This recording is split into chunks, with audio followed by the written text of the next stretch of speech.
Hello and welcome everybody, I am Brandon, and we got a buttload of video game sales news to talk about today. After a pretty rough May for video game sales, June sorta made a comeback and might even be showing that PS5s are finally getting some stock on shelves. Along with Overwatch also making a splash in this month's NPD, we got all that news and more on another episode of Game Corner.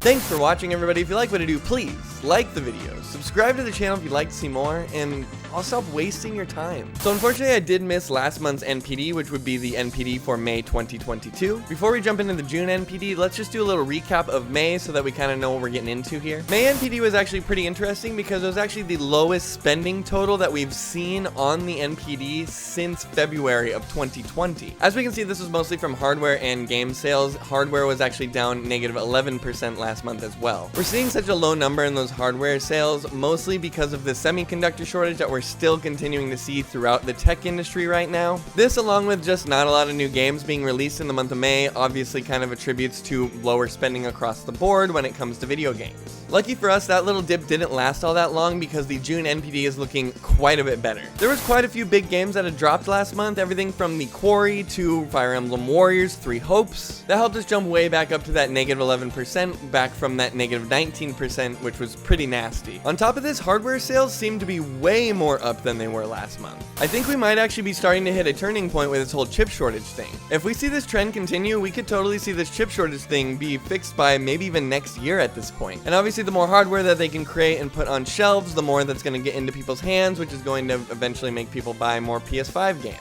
Matt Pescatella actually had this to say about the PS5 and Switch. PlayStation 5 generated the highest dollar sales amongst video game hardware platforms in both June and the first half of calendar 2022, while Switch led both time periods in unit sales. So according to Matt, the PS5 has actually overtaken the Switch and the Xbox in dollar sales across hardware this month. If we remember, the Xbox actually was able to take the #1 slot for hardware sales back in April when they were able to stock Series S's on shelves. And then in May, the Switch swung back around, taking unit and dollar sales. So like I said, the PS5 making a really big comeback this month in dollar sales is a really big deal because it most likely means that they're getting units on shelves. And in turn, this could possibly mean that this whole chip shortage we're dealing with right now could come to an end in the next year or so. We're kind of just gonna have to wait and see how it goes. As far as our top 20 games go for the month of June, there was quite a bit of shakeup going on here. New game releases like The Quarry, Fire Emblem Warriors, and Sonic Origins were kind of able to push those overall game sales back up this last month. We also had titles that shot up from the grave like Final Fantasy 7 and Overwatch. Games like Final Fantasy 7 Remake, who were sitting in the 159th spot, made it all the way up into the 9th spot,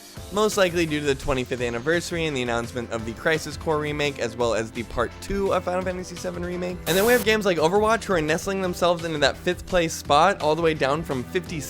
This is most certainly from Overwatch 2 beta kind of making a big splash last month. And last but not least, we have MLB The Show 22, followed by Mario Strikers, then Lego Star Wars The Skywalker Saga, and of course, Elden Ring, who is still absolutely trouncing the competition as far as game sales go. Matt Pescatella actually had this to say about it. Elden Ring repeated as the best-selling game of the month, and it remains the best-selling game of 2022 year to date. Elden Ring has placed first in dollar sales in 4 of its first 5 months in market. So according to Matt, Elden Ring continues to decimate the competition by not only taking this last month's spot, but also the one before that. It's actually only been beat out 1 month this year, which was back in April when Skywalker Saga shortly took over that first place spot. At this rate, Elden Ring's not only going to be taking the Game of the Year award this year, but it's also going to be landing a spot on the most sold games of all time. And right now it's showing absolutely no signs of stopping. Shout out to Lego Star Wars 2 though. Clearly family-friendly games have a big place in the market right now, and especially with games like Paw Patrol and Peppa Pig making such big splashes this month on services like PlayStation Plus. I am very curious to see what next month's NPD is going to look like as far as family-friendly offerings go. This could potentially cause an increase in these types of games being seen on services like Xbox Game Pass and PlayStation Plus. Now as far as PlayStation goes, we got Horizon popping back up into that top 5 from last month,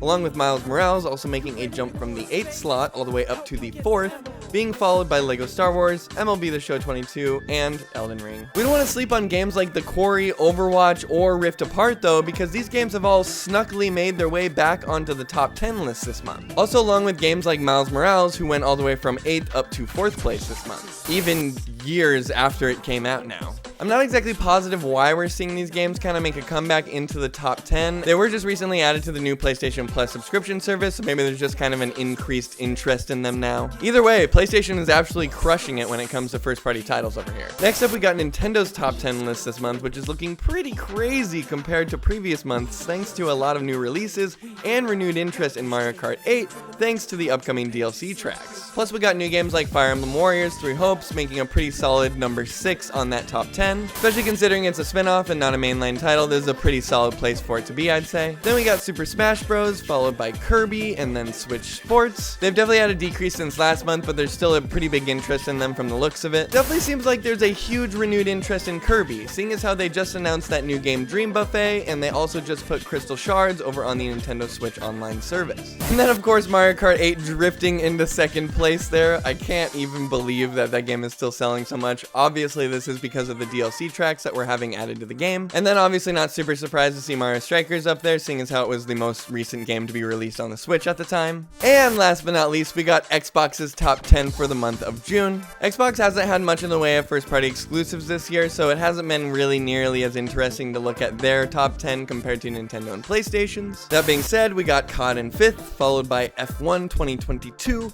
Overwatch sneaking back up into that top 10 there, and of course, LEGO Star Wars and Elden Ring. Other than Xbox, it was a pretty interesting month for the NPD though. We got a lot of change up here from some new releases like Fire Emblem and The Quarry, and other games like Overwatch and Final Fantasy 7 having sort of a resurgence thanks to upcoming titles. Not to mention, it seems like this semiconductor shortage seems like it could be coming to an end here really soon now, which is great to hear for the video game industry. It's going to be a really interesting rest of the year as far as game sales go for sure. Anyway, that's about all the June 2022 NPD news I got for you guys today. We went through everything from the PS5 making a big comeback as far as hardware sales go, as well as the top game list absolutely being shaken up by new games like The Quarry and returning games like Final Fantasy 7 Remake. Anyway, I'm Brandon.